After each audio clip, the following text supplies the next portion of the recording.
콘테 감독의 막장 기자회견이 지금 최대 화제 유럽 축구계, 영국 축구계 파문을 일으키고 있는데요. 저희가 이전에 콘테 감독 회견 내용과 현지 반응 많이 소개해드렸는데, 근데 이 이면에 축구적인 그 일, 그러니까 정말 토트넘과 관련되지 않은 그 배경이 있을 수도 있다라는 추측을 불러일으키는 보도가 나와서 소개드리고자 합니다. 어떤 얘기죠? 예. 이게 그 보치키오 사건이라고 하는데, 그래서 그 카소 보치키오라고 하는 그 보치키오 케이스한 얘기인 건데요. 예, 그러면서 이제 이 제목이 어떤 거냐면요. 사기당한 VIP, 콘테부터 엘샤라이까지에 대한 보상은 없다. 네. 이런 내용인 겁니다. 이게 이제 사실 오랫동안 콘테 감독이 사기를 당해서 돈을 다 날렸다 이런 얘기들은 알려져 왔었는데, 당연히 근데 사기를 당한 피해자니까 그 피해에 대한 보상을 받기 위한 혹은 배상을 받기 위한 그런 소송이라든지 이런 것들이 진행이 되어 왔었는데, 우리 시간으로 이제 3월 19일 새벽, 그러니까 토트넘이 사우스햄튼과 3대3으로 비긴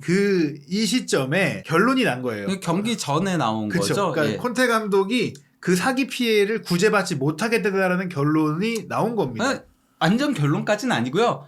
그럴 가능성이 높아졌다라는 내용인 건데요. 그걸 콘테 감독도 전에 들은 거죠. 그렇죠. 못 받을 것 같더라. 약간 이 얘기를 들은 거 좀 어려울 것 같아.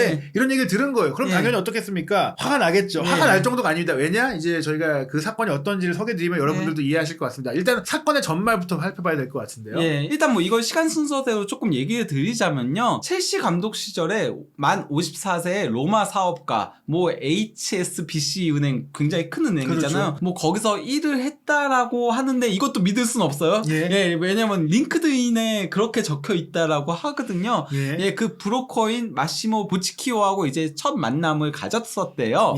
그리고 이제 보치키오가 자기의 이제 고급 독점 알고리즘을 활용해가지고 2020년 6월 30일까지 20%의 고수익을 올려서 돌려주겠다라고 약속을 했대요. 이 얘기가 뭐냐면, 이제 너가 나한테 돈을 맡기면, 그 투자를 하면 내가 그 돈을 불려서 주고 나는 그 수수료를 먹겠다. 이런 얘기인 거죠. 그래서 이제 콘테가 3,060만 유로를 투자를 했다라고 하고요.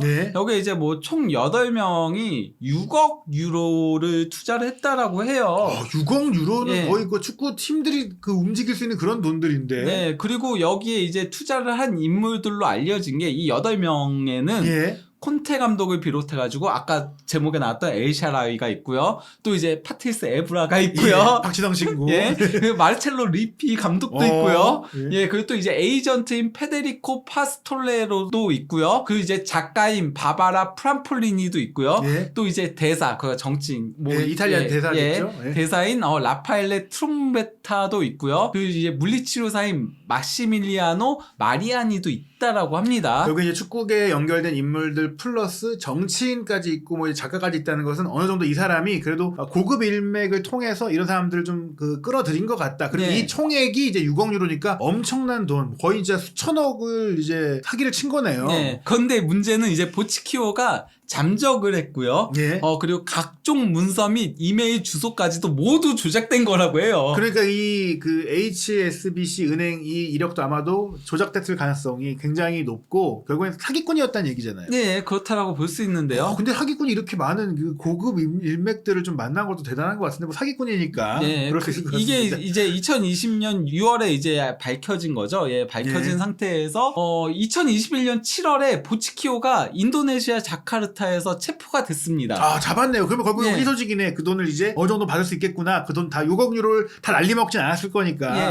근데 이제 체포 당시에 조사서 내역이 일단 언론을 통해서 조금 공개된 게 있는데요. 이게 전부는 아니겠죠. 그러니까 이 사람이 여러 명한테 이제 해가지고 한 것들 중에 보면은 수익을 본 사람도 있어요.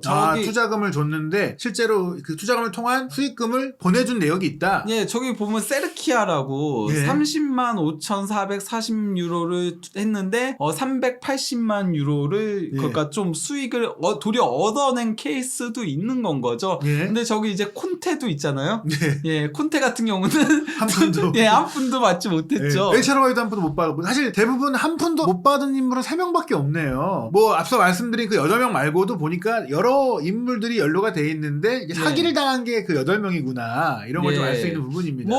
어쩌면은 저 사람들한테 돌린 걸 수도 있겠죠. 그렇죠. 수익을 냈다고 하고 이 돈을 그럴 수 있지만 어쨌든 저희가 확인된 건 아니기 때문에 중요한 건 뭐냐, 콘테 감독은 약 2,400만 유로 정도를 이제 투자했는데 한 푼도 못 받았다. 즉 다 날렸다. 예, 여기 상은 그런 거죠. 뭐 예. 보도 상은 뭐 3천만 유로라는 얘기도 있고 뭐 그렇지만은 네, 어찌됐거나 뭐 하나로 환산했을 때 한 330억 정도의 돈. 이게 뭐 네. 콘테 감독이 사실 뭐 옛날 사람이다 보니까 뭐 잘 나가던 선수였지만 모아둔 돈이 이 이상의 더 많은 돈이 있었을까라고 생각하기 어려울 정도로 좀 큰 돈이 아닐까 싶어요. 물론 뭐 2년 연봉이면은 이게 해결이 된다라고는 하지만은 네. 그렇다고 그 돈이 그대로 들어오는 건 아니잖아요. 세금을 떼고 들어오니까. 예, 세금도 떼고 그리고 또 이제 어쨌건 생활비라던가 뭐 이런 것들 그리고 뭐 많이 쓸 거 아니에요. 콘테 네. 감독 같은 경우는 품위 유지비라던가 뭐 네. 이런 것들도 있으니까 그래서 뭐 그 당시에 거의 뭐 나 파산 상태다 뭐 이런 식의 얘기를 했다는 소리도 있었죠. 예, 이 정도 돈을 날렸다는 건 사실 이제 현금을 투자한 거니까 전 재산은 아닐 겁니다. 하지만 예. 나머지 재산들은 부동산이든지 그러니까 당장 현금화할 수 없을 수 있다 보니까 그리고 예. 사실 이 정도 돈을 날리면 힘들어요. 예, 안 힘들 수가 없어요. 예. 근데 이제 2022년 6월에 예. 이게 그러니까 아무래도 좀 그래도 도주의 위험이 없을 경우에는 불구속 수사를 하게 그러니까요. 되잖아요. 예, 그 상태에서 보치키오가 의문의 오토바이 사고로 사망하는 일이 발생을 했습니다. 근데 이게 좀 논란이 되는 게 사실 이 정도 규모의 사기를 치는 것을 혼자 단독 범행으로 할 수 있겠느냐. 결국에 연결된 많은 사람들이 있지 않겠냐는 저는 이제 생각이 들면서 이게 정말 사고사일까라는 또 의문이 좀 드는 것 같네요. 안 그래도 그런 의혹이 있는 게 뭐냐면요. 증언이 나온 게 있는데요. 어떤 거냐면요. 이제 벽에 부딪혀가지고 화염에 휩싸였다가 사인이에요. 예. 사인 자체는. 근데 이미 벽에 부딪히기 이전부터 오토바이에서 불이 났다는 증언이 나온 거예요. 그러니까 누군가가 일부러 오토바이를 고장냈을 수 있는 거네요. 예, 그래서 미리 오토바이를 고장낸 게 아니냐는 의혹이 있는 거죠. 이게 본인이 했을 수도 있는 거고 네. 아니면 제3자가 했을 수도 있는 거고 네. 예, 그래서 거기에 대한 의혹들이 있다 보니까 당연히 여러 가지 이제 음모론들이 나오고 있는 중인데요. 중요한 건 피해자들은 아닐 것이다. 피해자들은 이 사람을 죽이는 게 목적이 아니라 돈을 받아야 되는 것이기 그렇죠. 때문에 이 사람이 살아 있어야지 돈을 받을 수 있는 거기 때문에 네. 예, 피해자들이 복수한 건 아닙니다. 네. 분명한 건 어쨌건 그 보치키오가 사망하면서 형사 사건은 종결이 된 거죠. 왜냐면 그 범인이 없어졌으니까. 그렇죠. 그 형사적으로는 물을 수가 없는 거예요. 네. 이러한 가운데 그 오토바이 사고로 사망했다라는 소식이 들리고 나서 얼마 지나지 않아가지고 레푸블리카 유명한 언론이잖아요. 예, 이탈리아 신문이에요. 예, 여기서 이제 보도가 나온 건데요. 콘테가 말라고를 향해서 분노를 폭발했다. 내 돈은 어디 갔냐 하면서. 근데 여기서의 말라고는 누군가? 예. 예. 참고로 이 사진은 보치키오와 그의 아내입니다. 얼굴이 다 공개가 돼 있네요. 그러니까 아내도 네. 좀 공개되어 있는 거 보니까 나름 이제 뭐 사기 치면서도 뭐 여러 가지 뭐 잘 살았던 것 같아요. 사진이 여유로워 보입니다. 예. 근데 여기서 흥미로운 건요. 아내가 죽기 전에 이미 이혼 서류를 제출을 한 상태였다라고 하더라고요. 그러니까 이제 보치키오가 오토바이 사고로 사망을 했는데 네. 그 전에 이미 이혼 서류를 제출했다. 요 타이밍도 조금 이상하다. 네. 죽을 것을 마치 알았던 건 마냥. 왜냐면 여기서 죽고 나서 이혼을 할 수가 없고 일단 죽었기 때문에. 그 죽고 나면 그 채무라든지 법적 관계가 있어가지고 네. 어떤 처벌을 함께 또 물을 수가 있는데 네. 이미 이혼을 하기로 한 상태에서 죽었기 때문에 이제 관계가 남남이 될 수 있는 그런 네. 상황이다. 어쨌건 말라고가 누구냐? 바로 전 이탈리아 축구협회장이자 현 이탈리아 올림픽 위원회 위원장이거든요. 그러니까 이분이 좀 연결해 준 거구나. 그랬다 보니 속을 수밖에 없었다. 아니 이탈리아 축구협회장이 얘기해 준 사람인데 설마 사기꾼이겠어? 이렇게 된 참고로 거죠. 이 사람이 이탈리아 축구협회장을 했을 때 이탈리아 대표팀이 월드컵 진출에 실패를 하면서 예. 경질되는 일이 있었는데요. 이런 가운데 이제 그 2022년 9월부터 10월경에 보치키오의 재산을 압류하기 시작을 합니다. 예. 그래서 이제 뭐 예술품이라던가 주택 같은 것들을 포함해가지고 1,090만 유로를 압수를 한 상태였고 그 작업들이 계속 이루어지고 있다라고 했었어요. 그것 때문에 가족은 더 작은 아파트로 이사를 갔고 이것 때문에 이제 뭐 마침내 묘비를 세울 수 있었다라고 얘기를 해요. 그전까지는 그게 안 됐다가 예. 피해자들이 반발이 심하니까 예. 이렇게 압수를 하면은 그러면은 당연히 이제 자기네들의 피해금이 돌아올 것이라고 생각을 하고 있었다라는 예. 얘기들이 있더라고요. 뭐 전액은 아니지 뭐라도 이건 압수한 다음에 당연히 이게 정부가 가져가는 게 아니라 피해자들한테 이제 비율에 맞춰서 뭐 돌려줄 수 있는 뭐 그런 부분이 있겠죠. 근데 문제가 바로 이제 이번에 나온 보도인 건 거거든요. 예. 보치키오의 아내가 유산 상속을 포기했다라고 합니다. 예. 어떻게 되는 거예요? 그러면서 이제 피해자들에 대한 보상 자체가 없을 수 있다. 예. 민사소송 가능성이 사라졌다. 왜냐면은 이미 그러니까 그 사기를 친 사람은 사망하고 없고요. 예. 그리고 아내가 유산 상속을 포기하면은 그럼 그 재산 자체가 예. 아내한테 그러면은 유산을 상속하면 그 사람한테 이제 소송을 걸어서 그 유산을 해야 되는 가져가야 건데 되는 건데. 아내가 나 재산 안 받을 거다. 이렇게 해버리면은 그러면은 그럼 그 재산 어디로 가는 거죠? 그냥 국가가 환수하는 거겠죠. 그럼 국가가 줄 필요는 없는 거고 이건 국가의 잘못은 아니잖아요. 이거는 좀 황당한 그런 상황인데 결국에는 민사로는 어렵다. 법적으로는 그렇게 되는 건 거죠. 예, 굉장히 황당한 상황이 되면서 이 상황을 이제 콘테 감독은 전달을 받을 것이다. 말씀드린 대로 사건은 2020년부터 2021년 그리고 2022년에 걸쳐서 많은 일들이 진행돼 왔는데 바로 현지 시간 2023년 3월 18일 토트넘과 사우스햄튼의 경기를 앞둔 시점에 바로 이 보상이 없을 것이다라는 소식이 콘테 감독의 귀에 들어갔고 그리고 나서 콘테 감독이 폭발을 했어요. 네. 기자회견에서 폭발해가지고 데일리미러에서는 아예 콘테가 토트넘에게 야수처럼 막 그렇게 했다라는 식의 얘기가 나오는 건 거죠. 사실 뭐 콘테 감독이 이 경기 굉장히 열심히 지휘했어요. 뭐 어떤 걸 볼 수 있냐. 이전엔 좀 몸이 아프기도 했지만 격정적인 모습이 없었는데 이날 경기는 골을 넣을 때 막 오랜만에 막 난리 치더라고요. 뭔가 그 울분이 쌓여 있었던 것일지 모르겠는데 그러다가 3대1로 이기고 있던 경기 심지어 경기 종료 15분 전까지 2골 차로 이겼던 경기를 이제 따라잡히면서 3대3으로 비기면서 경기 끝나고 나서 뭐 토트넘 선수들, 뭐 토트넘 구단, 뭐 토트넘 운영진 뭐 싸자마자 비판을 하는 그런 인터뷰가 나왔는데 이게 결국에 이런 사건들 때문에 좀 예민해져서 그런 게 아닌가라는 생각이 들 수밖에 없는 그런 상황인 것 같네요. 예, 그러니까 그 콘테 감독이 이런 적이 한두 번이 아니긴 하거든요. 뭐 첼시 때도 제가 뭐 아까도 얘기 드렸다시피 승부 조작과 이제 연루되어 있었을 때 좀 그랬던 일들이 있었는데 근데 이제 인테르에서도 한번 이제 크게 사건을 일으킨 적이 있었거든요. 바로 그 아탈란타하고의 2019-20 시즌 세리의 최종전에서 승리하고 나서 기자회견에서 이거 승리했으니까 그러면 기분 좋게 시즌 그것도 마지막 끝난 상태인 거잖아요. 좋게 얘기가 나올 줄 알았는데 그때 뭐라고 했냐면요. 모두가 자신만 생각한다. 난 멍청하지 않다. 라고 하면서 이제 스티브장 구단주를 저격한 거예요. 저 제목이 그건데요. 내용이 어떤 거냐면요. 우린 구단으로부터 거의 보호받지 못했다. 경기장 내외로 모든 면이 성장해야 한다. 그러니까 외부 보드진들도 성장해야 한다는 얘기를 하면서요. 나와 선수단은 성과를 인정받지 못했다. 스티븐장 회장을 만나야 하는데 그는 지금 중국에 나 있다. 그래서 대화를 할 수 없다라고 얘기를 하는 겁니다. 그러면서 난 밴드웨건을 싫어한다. 이게 그 편승 효과를 얘기하는 거거든요. 그러면서 사람들은 좋은 것도 나쁜 것도 받아들여야 하는데 여기 사람들은 아닌 것 같다. 그러면서 유로파 리그가 끝나고 다음 시즌 판단을 내리겠다. 이게 그가 더 파장을 일으켰던 이유가요. 아직 유로파 리그가 남아있는 상태였거든요. 심지어 결승까지 갔었잖아요. 그렇죠. 우승을 갈 수 있는 상황이었어요. 근데 팀을 흔들었다라고 굉장히 비판이 많이 나던 거거든요. 근데 여기서 그치지 않고 뭐라고 했냐면요. 내 판단은 내가 하고 구단은 그들이 판단할 것이다. 실수를 범하는 건 인간이지만 인내하는 건 악마다. 굉장히 강력한 발언을 하면서 구단과 척을 지었어요. 거의 지금. 물론 그리고 나서 세리에 우승을 했기 때문에 나름 이제 스티븐장이랑 뭐 우승 트로피도 두고 유종의 배를 거두긴 했네요. 왜냐면은 스티븐장이 콘테를 직접 만나가지고 막 설득하고 막 이랬었거든요. 근데 보면 스티븐장이 어리잖아요. 그러다 보니까 또 좀 잘 맞춰준 것 같아요. 보통의 일은 보통 싸우게 되는데. 사실 그거 이때 경질될 거라는 얘기들이 지배적이었어. 2, 3일 뒤면 경질이다라고 했는데 스티븐장이 긴급 미팅을 가져가지고 콘테를 설득하고 막 그랬었다라고 하더라고요. 그런데 레비 회장이 그럴까? 전혀 뭐 그렇지 않을 것이다. 그렇게 볼 수가 있는 상황이고요. 이때도 이제 기자회견이 나오고 나서 얼마 안 돼가지고 그 3천만 유로의 그 사건이 터진 거거든요. 이미 이거는 6월 30일에 받지 못했다라고 했잖아요. 그건 이미 알고 있었던 거예요. 콘테는 모든 거. 콘테 감독 결국엔 이 폭발했던 배경이 물론 인테르에서 회장의 뭐 이런 소통이나 뭐 구단 내에 지원을 못 받는 것도 불만이 있었겠지만 내가 사기를 당해서 지금 굉장히 피폐해진 심리적인 상태였다. 사실 그거 위약금을 노리고 그랬다라는 얘기들이 많이 나왔어요. 당장 위약금을 받을 수 있으니까. 왜냐면 급전이 필요한 상태였다 보니까. 실제 그리고 인테르에서 우승하고 나서 감독을 그만뒀을 때도 위약금을 받았거든요. 왜냐면 계약이 남아있던 상태였어요. 그래서 이제 원래 1,400만 유로의 위약금이 있는데 그냥 700만 유로 절반으로 해가지고 계속 불만을 토로했잖아요. 하키미 팔고 한 거에 대해서. 루카쿠도 나갔고.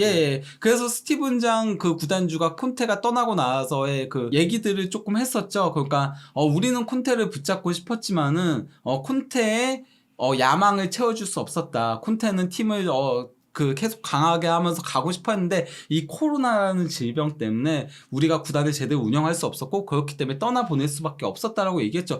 저는 스티븐장은 참 여러모로 콘테에 그걸 많이 맞춰준 편에 속한다라고 생각을 합니다. 그리고 또 시모네 인자기를 데려와서 팀을 잘 인수인계하게 했는데 이 얘기를 듣고 보니까 결국엔 콘테 감독은 야망 때문에 떠난 게 아니라 급전 때문에 떠난 거의 그런 느낌이에요. 약간 좀 그런 느낌을 지울 수가 없죠. 그리고 놀랐던 것은 또 토트넘에 오면서 1,500만 파운드의 또 거액의 연봉을 또 수령하면서 와서 항상 또 계약 기간을 짧게 하고 뭔가 이제 거치를 정하지 않고 거기에 플러스가 뭐가 있냐면요. 그 인테르랑 계약을 했을 당시에 해외 구단으로 가면은 200만 유로의 또 추가적인 금액을 주기로 계약이 되어 있었대요. 네. 그래서 이제 콘테 감독이 토트넘 부임했을 때 실제 그런 의혹도 있었거든요. 해외 구단으로 그 위약금을 200만 유로 더 받기 위해서 그런 게 아니냐라는 얘기들이 나왔어요. 그러니까 콘테 감독이 뭐라고 기자회견에서 얘기했냐면요. 딸의 교육을 위해서 토트넘을 선택한 것도 있다. 런던이 가장 이제 교육 시설이라던가 이런 것들이 또 유명하잖아. 그 귀족 학교 같은 거. 그런 얘기들을 했는데 그렇죠. 정작 딸은 이탈리아에 있었습니다. 예, 저도 얘기 들은 것 같아요.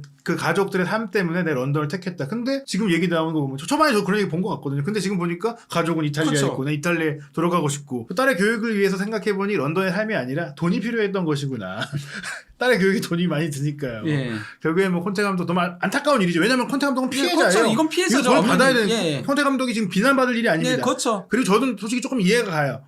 저런 일을 겪으면 사람이 그 정신 상태가 온전하기가 어렵거든요. 그러니까 콘테가 욱하는 성격, 뭐 불같은 성격인 것을 떠나서 최근에 1년에 이런 그 공격적인 기자회견에는 개인사가 조금 영향을 미쳤을 것 같다. 거기다가 진짜 올해가 진짜 이번 시즌이 막아낀 시즌이죠. 콘테 감독한테는. 그러니까 뭐 절친했었던 사실상 자기의 오른팔과 마찬가지였던 어떤 의미에서 은사기도 했었죠. 그렇죠. 본인이 선수 때 그 코치였던 벤트로네 코치가. 그리고 또 이제 절친이었던 비알리. 그것도 선수 시절 같이 뛰었잖아요. 그리고 또 이제 미하일로비치 이런 분들이 사망을 하고 또 본인도 담남령에 걸리기도 하고 그러면서 여러 가지 생각들이 많이 들고 또 그러다 보니까 스트레스를 많이 받았던 시즌이라고 생각이 들긴 합니다. 그런 가운데 사실은 지난 시즌에는 토트넘에서 굉장히 좀 좋은 성과를 냈고 또 즐거운 시간을 보냈고 토트넘에 잘 왔구나 뭐 이런 얘기까지도 나왔었는데 올 시즌에 좀 악재들이 많이 좀 있었고 심지어 저는 팀 내에서도 뭐 벤탄쿠르의 시즌 아웃을 포함해서 뭐 부상 선수라든지 여러 가지 좀 손흥민 선수의 뭐 안아골절 이런 것들은 솔직히 뭐 훈련 이런 걸 떠나서 그냥 좀 불운했던 부상들도 있었거든요. 여러 가지로 콘테 감독에게는 힘든 시즌이라고 할 수 있겠는데 뭐 그런 것들을 뭐 감안하더라도 근데 이번 그 막장 회견은 결국에는 뭐 콘테 감독도 좀 위약금을 남은 기간 좀 받고 실려 얼마 안 되겠죠. 얼마 안 이제 얼마 안 남았으니까 저는 그냥 쉬고 싶다. 그 시즌 끝까지는 막 틀려는 생각이 컸을 거라고 보긴 해요. 그런데 지금은 거의 멘붕 상태에 빠진 게 아닌가. 사실 저는 이 인터뷰 내용을 봤을 때 가장 큰 게 그래도 개인적으로 콘테 감독이 그 FA컵에 좀 집착을 했던 것 같아요. 왜냐면 굳이 계속 셰필드 유나이티드 얘기를 뭐 몇 번에 걸쳐도 계속 하잖아요. 아니 그 셰필드전 있잖아. 약간 이런 얘기. 그것도 똑같아. 그러니까 그거에 탈락했을 때 멘붕이 일창 왔고 그렇죠. 그러고 나서 챔스도 조금 기대했지만 그것도 날아갔는데 심지어 사우샘튼도 못 이겨? 이러니까 폭발한 거죠. 사실 콘테 감독의 최대 강점 중에 하나가 트로피는 어떤 식으로든 챙긴다였거든요. 그렇죠. 그거에 자존심에 금이 발생을 한 거기 때문에 FA컵 탈락은 좀 컸다라고 할 수 있겠죠. 저는 무리뉴 감독도 비슷한 상황이라고 봐요. 무리뉴 감독도 계속해서 늘 얘기하는 게 결국에는 토트넘에서 무관이 됐잖아요. 그 전까지 가는 팀마다 다 우승을 했고 또 지금 로마에 와서까지 우승을 했는데 카라바오컵 결승전을 앞두고 경질된 거를 계속 얘기해요. 내가 토트넘에서 무관인데 결승전 일주일 남기고 잘렸으니까 이거 좀 어떻게 안 되나? 약간 이런 농담을 좀 하더라고요. 내가 맡았으면 내가 몰랐는데 그거 내가 그 우승 못한 거 아닌데 약간 이런 느낌을 하는데 콘테 감독도 그게 좀 상처가 됐을 것 같습니다. 어찌됐거나 콘테 감독이 이런 막장 회견을 한 배경에는 이런 개인적인 사건이 있었다. 개인적인 사정이 있다라고 좀 얘기들이 나오고 있는데요. 과연 또 콘테 감독이 이 막장 인터뷰로 인해서 토트넘에서 경질되는 일이 벌어질지 그리고 콘테 감독이 그 사기당한 돈은 또 결국엔 어떻게 될지까지도 저희가 새롭게 나온 소식이 있다면 빠르게 정리하고 또 분석해서 전해드리도록 하겠습니다.